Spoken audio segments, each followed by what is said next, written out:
We'll just kick it off, man. So, welcome to Fight edition IQ Fight IQ, Fight IQ podcast. podcast. You know what I'm Well, saying? yeah, we'll be talking about Mhm. traditional martial arts, modern martial Modern. arts, Yep. and everything under the sun because there's a big market for obviously fighting and Yeah. Self-defense, skills, self workshop. Yeah. defense. Yeah. All that great stuff. But there's a lot of noise out there, and maybe we can bring some calm to the noise and Maybe. bring out some good topics to talk Oh, about. of So, course. Of course. Seafood Dan, what you got as a topic today? Well, I mean, so many things that we could draw and pull from, especially, with like analyzing certain self-defense videos or situations where everybody could quote unquote Monday morning quarterback. Oh, what would you do in this situation? We could start off like that, or I guess diving into our BJJ journey, like what got us into it. I know for me, coming back from my background, I'm seasoned in kung fu, and for me to actually start over again, what I'm saying, is like there was a certain type of mentality and mindset to even dive into that. Like, oh, I have to put on this white belt again. Like I got to restart all this knowledge I have. But we, as real martial artists, the journey don't stop when you have that black on. It actually continues. So I just wanted to further my education, my knowledge, skill sets, and evolve with the times. I have a passion and drive for it. So I wanted to dive into it. And, me being in corrections, DT instructor for the academy, a lot of the curriculum is based on BJJ technique. So I just kind of wanted to have a better understanding of it, like actually go through the experience and have like a better knowledge and understanding of it. Yeah, similar. So I studied for a very long time traditional martial arts. I did Mm. primarily karate and boxing and kung fu and this and that and all kinds of different Yeah. stuff. And Yeah. then, yeah, it's a different animal when you start to grapple and Yeah. wrestle and control people Hmm. because it's a whole different skill set. And as more of the UFC was starting to rise up, and as Hmm. more schools are starting to pop up on the block, Yeah. it's like, okay, well, maybe I need to take this seriously because the truth is as a martial artist too, Hmm. you have to also understand what other people are training so that you know how to address yourself. So as a Exactly. corrections, I do security work, things like that. Hmm. So knowing how to control an opponent, well, back in the day when we were studying and everyone was doing karate, I knew I'd probably get a roundhouse kick to the head or someone Yeah. boxing me. But now it's a double leg takedown and someone's trying to mount me. Yeah. So Word, I right? too had to strap the white belt back on and start the Yeah. journey. So Yeah. it's definitely a needed skill set for sure. Yeah, I definitely agree with that, man. Is there's certain nuances about it, and with the rolling, it's constant pressure, and it's constant, like, is your mind is always recalibrating, right? Because it's like you get this situation down where you got a little technique, you got something going, then you roll with somebody else, you're like, dang, it don't work for this person, then you got to recalibrate again, which is dope. It's good. It's constant evolution, and I feel like it keeps you sharp.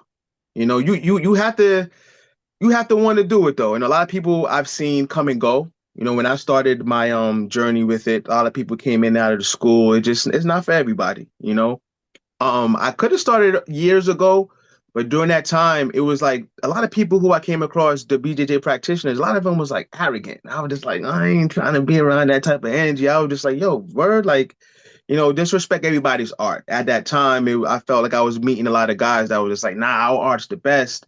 And I was like, every art has a weakness.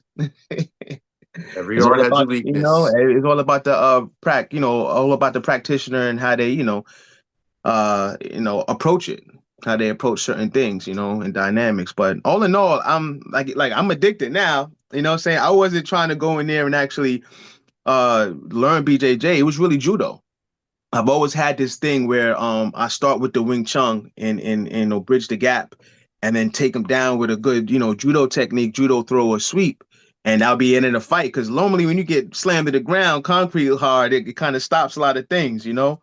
But then the professor there, the teacher there, told me that, yo, listen, you can learn both and tie them in.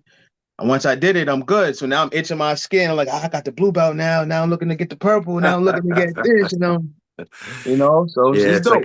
it's like a drug, and it's Yeah. very true because well, two things that you said were interesting was one, the dynamic nature of grappling, BJJ, wrestling, judo, all of it.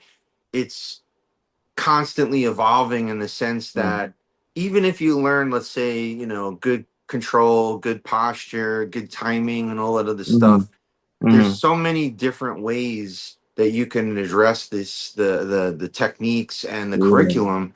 But Mm-hmm. also interestingly is every single person Mm-hmm. brings a different dynamic, a different Agree. size, a different pressure, a Mm-hmm. different weight, a different everything to it. So Yeah. the puzzles just keeps evolving. Keep on evolving. It's uh, dope.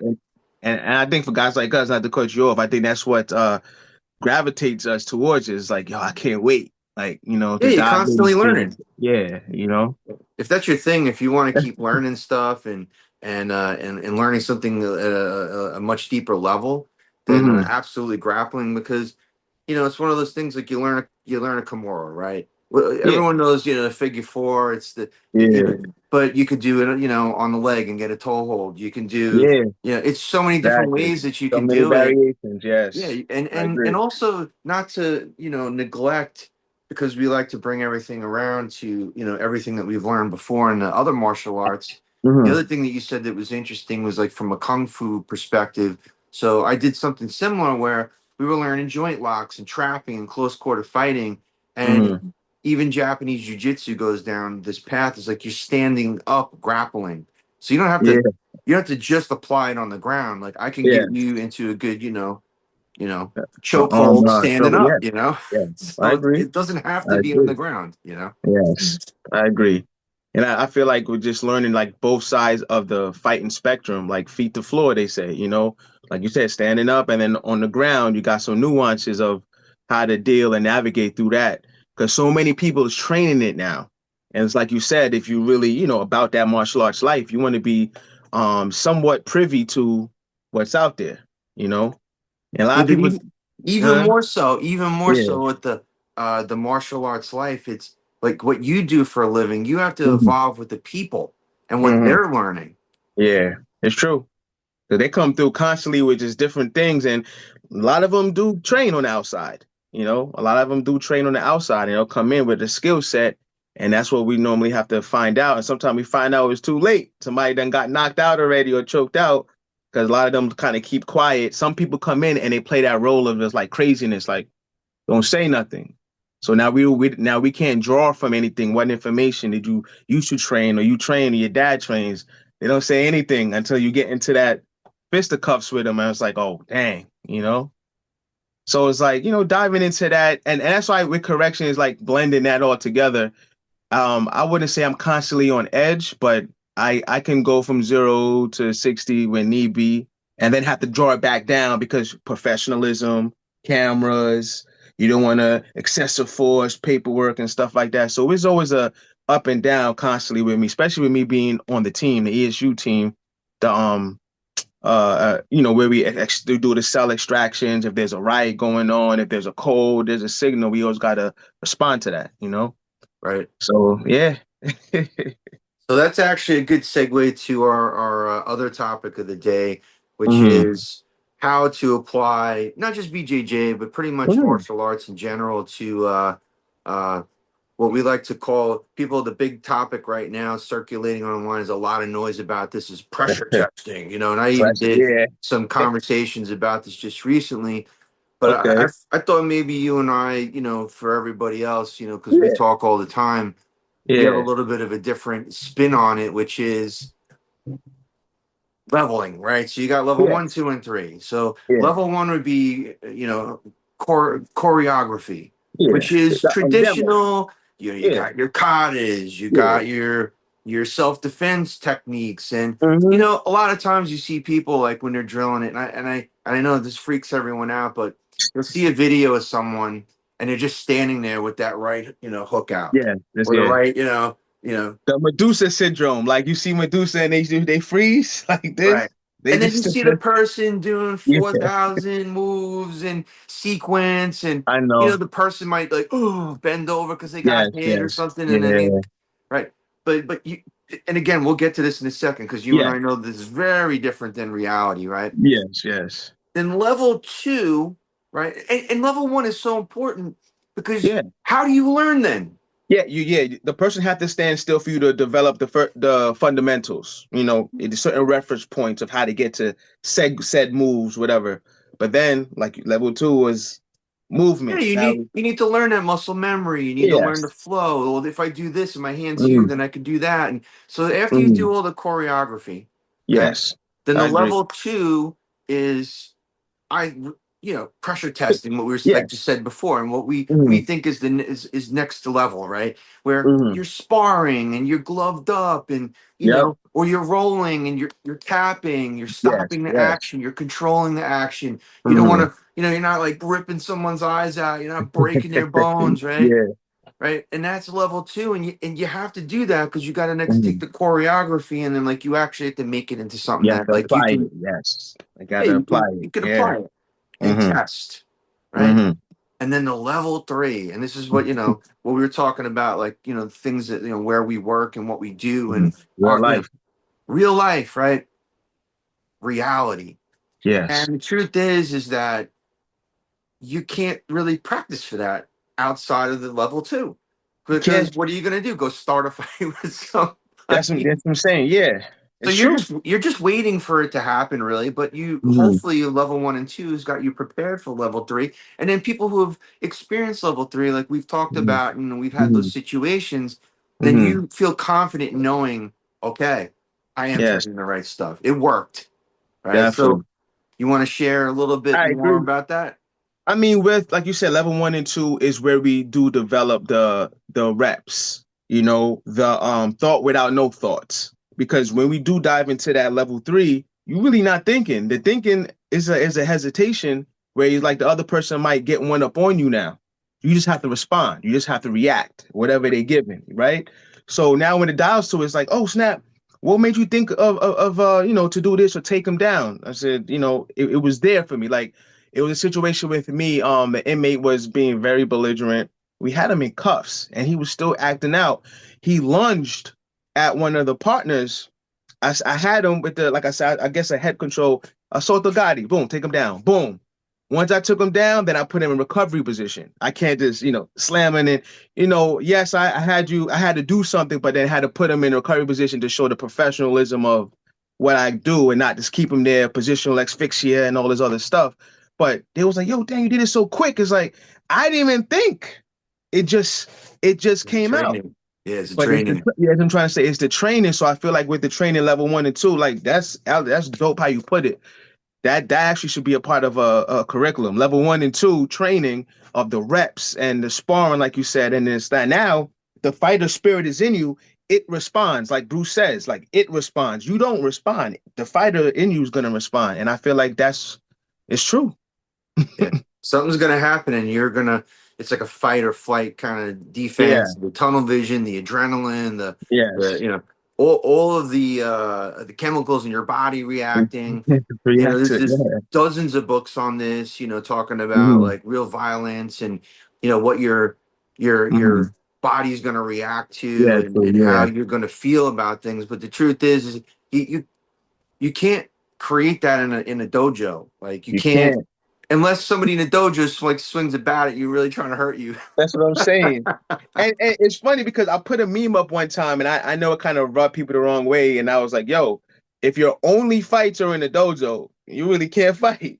And I understand there's like dojo babies. I know there's people that grew up in it, but if you gotta understand where I'm coming from, and you step on the outside, that concrete jungle is totally different. The dojo is safe environment. It's just things the choreographies, the reps, the people. So they don't bring that sort of adrenaline rush to you when they attack you. You're familiar with them, Yeah. but the outside is unpredictable. Stuff that you just can't really, you can't really replicate that type of training. Like you said, the level three, you can't. And there's like a level 2.5. A 2.5 is when you like come outside of the people right? So let's say like we Okay. talked about this like a competition, right? I go and I Okay. compete somewhere and I don't Yeah. know anybody and we're trying to get, on the podium or whatever. Hmm. if I don't tap, I'm gonna probably get my arm broken, for example, right? Yeah, So, yeah. whereas if I'm in, training with my training partners, my brothers and Mhm. sisters, you know, they're not gonna, Yeah, they're like not gonna rip be like, that, yeah. Yep. submission. So, that's a 2.5, but it's still not a three. And Yeah. the reason why this is really good content right now is because, and I Uh-huh. don't know if it's like rage bait or people just trying to get clicks or likes or whatever, because I think so. they keep I putting up think these so. videos of like these poor guys doing level one, like they're just doing Yeah. choreography, and Yeah. Yeah. they're not. It's not a level two, and Yeah. it sure as hell is not a level three. Yeah. Definitely So not. I feel like people are just extorting that content, to Mm. get to people to Yeah. view and like and whatever the case is, Yes. like Yeah. embarrassing. And we're not about embarrassing anyone. We just want to talk Yeah. about topics that make Yeah. sense. And the big topic of the day is, if you're really training for self defense, Mm. you at least have to take it out of level one, Yeah. right? If you really want to know how to defend yourself, you have to be hovering mostly in level two, especially as you're in a Yes. brown or a black belt kind of Yes. Definitely. situation, Hmm. because you want to definitely be able to, say that, your stuff works. And especially if you're training someone else to defend Hmm. themselves. So Hmm. that's just my opinion. And I totally agree. Like even with me, most times, like in the beginning, I was putting a lot of level one content out. And it was mainly, I would say, because like during that time, a lot of my teachers were saying, don't put so much stuff out. People are going to learn and study your stuff. And I'm like, I'm not even thinking about that. I'm just want to put out the drills, the hand-eye coordination. Like there's some people that haven't had a fight ever in their life. So you have to be a really good instructor to develop a level one type curriculum so the person could grasp it and graduate to a level two. You know what I'm Yep. saying? And I feel like people is missing that. They go right. Some people want to feel like they want to go right to 2.5 or go to three. You done messed up all these fundamentals.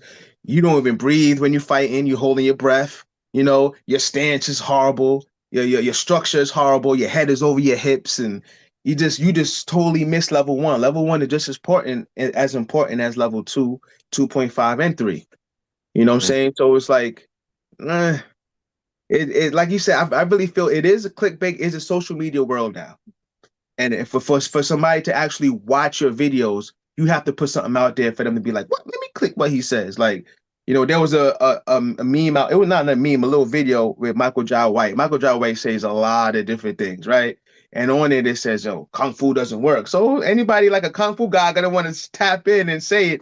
And he not, honestly didn't really talk about kung fu, but it was just whoever put that out there wanted that clickbait. They understand the algorithm of social media, you Oh, know? it's all algorithms. If you don't put yourself in a situation where you're in an algorithm, you're not Mhm. getting like blacklisted, or you're not, you know, shadow banned or all that other Yeah, stuff. It's so crazy. It's yeah, like all it we is. want to do is have a conversation, get some content Genuinely. out there that's useful. Yeah, But yeah, if you don't like bait it with something, there people are not going to even see it.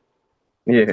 You know what I'm So saying? at least we'll try to continue to talk about things that make sense. And again, like I guess the big Yeah, topic, that we were talking about today, that's just to good. summarize, is Yeah, the purpose of it. obviously keep training, make Mhm. sure that everything that you're doing has a purpose. Know what your purpose is. So if you get Yeah. into martial arts, whether it be karate, Hmm. taekwondo, BJJ, Hmm. kung fu, Whatever you do, whatever, yeah, judo, whatever it is that you want, you have to know what your purpose is. Not everyone's yeah, purpose is to, be a, high level fighter, but yeah, most people think that they want to that self defense is a big part of it, right? So yeah, I want to keep yeah. in shape, I want to move, I want to have good, Hmm. flexibility. This is people that are older, Yeah, predominantly, but but we don't want people to think that, like, yeah, my instructor taught me how to defend myself. Okay, well, that choreographed level one, someone throws you hmm. in, like a choke, and they're Over like, it, yeah. just grab here and elbow them here and And do they this can and do do that. that. And if You you're think not it's gonna work? actually doing that work, You think it's gonna work? Especially if they grabbing you and they pulling you up. Now they pulling you back towards them. Now the momentum change. It's not standing still no more. You're going backwards. Like, or they go sideways, or they yeah, go left. forward, or they, You know, that you that know. type of stuff, they don't really like tap into or dive into understand that. But I'm glad. Look, listen, this is why we're here. The Fight IQ podcast. Rob Madan is here, where skill meets strategy and everything else in between. Us. Oh, All right. So just to wrap, yeah, we're we're obviously also connected to Deadly Art of Survival definitely. magazine, Yes, yes. New York rep, representatives New York and rep. artists, and we always like to at least at least bring up like an artist or talent that we've recently talked about. So in Mhm. this podcast Yeah, edition, we're gonna definitely. bring up Because I think don't we got like six covers or five? well we have right now we have six. Oh, And oh, yeah, okay. yeah, this edition. All right, so ready. So Yeah, yeah. in this edition, this is the 26th edition of the Mm. magazine. Oh, Uh, this edition, we actually launched quite a few covers. We usually do anywhere from 3 to 5 covers per edition. It's mm-hmm. something that we do, which is interesting because we've seen Yeah. other magazines follow that model, which they never did before. So they're just Oh, trendsetters, okay. right? Okay, okay. So yeah, it's good stuff, There right? we go. Yeah. And in this edition, we actually focused a lot on the Deadly Art of Survival representatives, the team of people that Mm. specifically work for the magazine to help spread awareness. So Mm. for our listeners, both Yeah. we are both representatives of the That is magazine. So we like to spread awareness. And why is this magazine so important? The magazine's critical to bringing awareness to people who you would never know about, right? So yes. some magazines you hear about Bruce Lee 450 billion times. Love Mhm. the guy, huge Yeah. legend to me, Awesome. and Yeah. big Icon. influence in my life, icon. But Icon. I don't need to read 732 magazine edition. It's the Mm-hmm. same story over and over. Mm-hmm. When there's people in your own neighborhood that have been doing martial arts for 60 Just years. as, just as long. Yes. Being productive to the community, the martial arts community as well, and helping out the people around you. So those you want to give their flowers to as well, so they know all that hard work and time they put in, even though they're not asking for that, right? It's good to always, reassure that everybody's watching, you Yeah, know? and recognize them. And Yes. with this new edition, the magazine's been actually pivoting a little bit, and some of the Mm-hmm. things that we've been pivoting with is to also start to highlight some of the newer generation coming up. So, Mm-hmm. you know, even coming up in one of the future editions, we have BJJ phenom Helena Mm-hmm. Flavar who's getting featured. I mean, she's a world champ. I mean, she's literally Yes. dominating every single competition Yes. she goes to. I haven't seen her in a magazine anywhere. She'll be in ours, Yes. right? Yes. But things like Yeah. that, it's starting to highlight that. And then other people who Yeah. are actually kind of famous, but Yeah. people don't really even know about them at all. Yeah. They're You not, know? even acknowledged. So there's a Yeah. lot of different avenues. There's people who should be acknowledged. They've been doing martial arts their whole life. No one Mm-hmm. knows about them, or very few, and we bring them into Yeah. the limelight. There's, Yeah. the next generation of people, Coming up. coming up, and then Coming up there's and people who doing. just like been doing martial arts and they are kind of famous, but nobody Yeah. even knew that they were doing martial arts, They're things doing like it. Yeah, that. exactly. And like you said, bringing the awareness to that as well as the business. And then just like it's a thing now, just like you said, the trending of if it's not sports, it's self-defense now. It's that having a podcast, running, speaking about opinions and giving the knowledge and awareness to everything out there because this is a social media type world we're living in.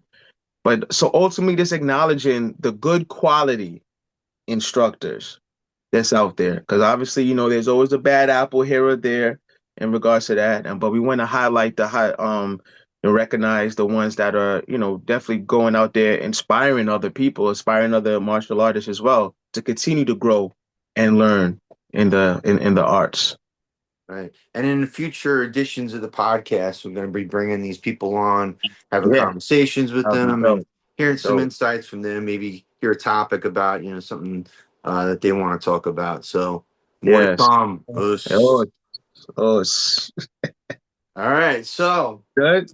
brother, another successful talk and conversation. Let's bring it to the masses. And Yes.